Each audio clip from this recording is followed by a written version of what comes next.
musulmi saboda shugabancin da kake nema bai samu gare ka ba.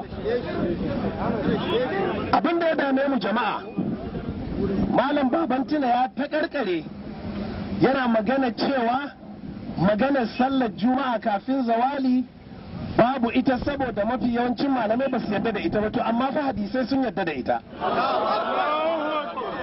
Kuma ɗan hodiyo a cikin littafin shi Hidayatul Tullab yana cewa idan hadisi ya tabbata ba a cewa mazhaban wane da wane, sai dai a ce wannan ya zama shari'a da take wajibi ko wajibi.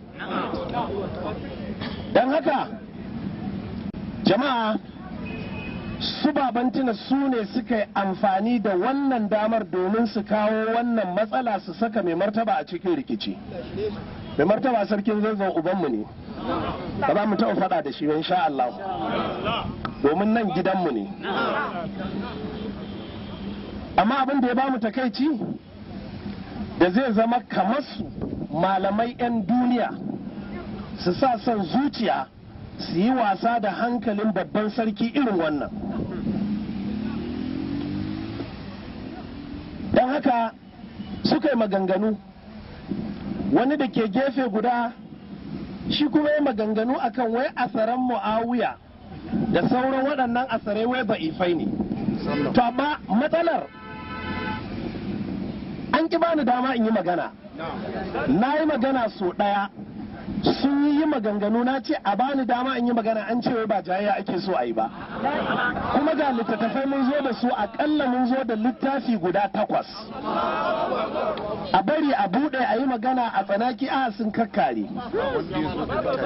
Cikinsu babu wanda ya zo da littafi ko kwaya ɗaya. Ko kwaya ɗaya cikinsu babu malamin da ya zo da littafi ko kawa'idi ba wanda ya zo da shi.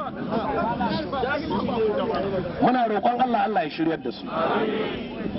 Mai martaba sarkin Zazzau Dr. Shehu Idris ya ce bai yadda da wannan sallar ba, mu mun ce mun yadda da ita.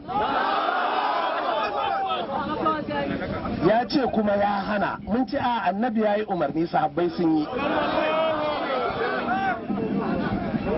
To jama'a ku saurara, wannan shi zai kai mu zuwa ga magana ta biyu. Sai aka shigo da maganar jami'an tsaro, za a amfani da jami'an tsaro.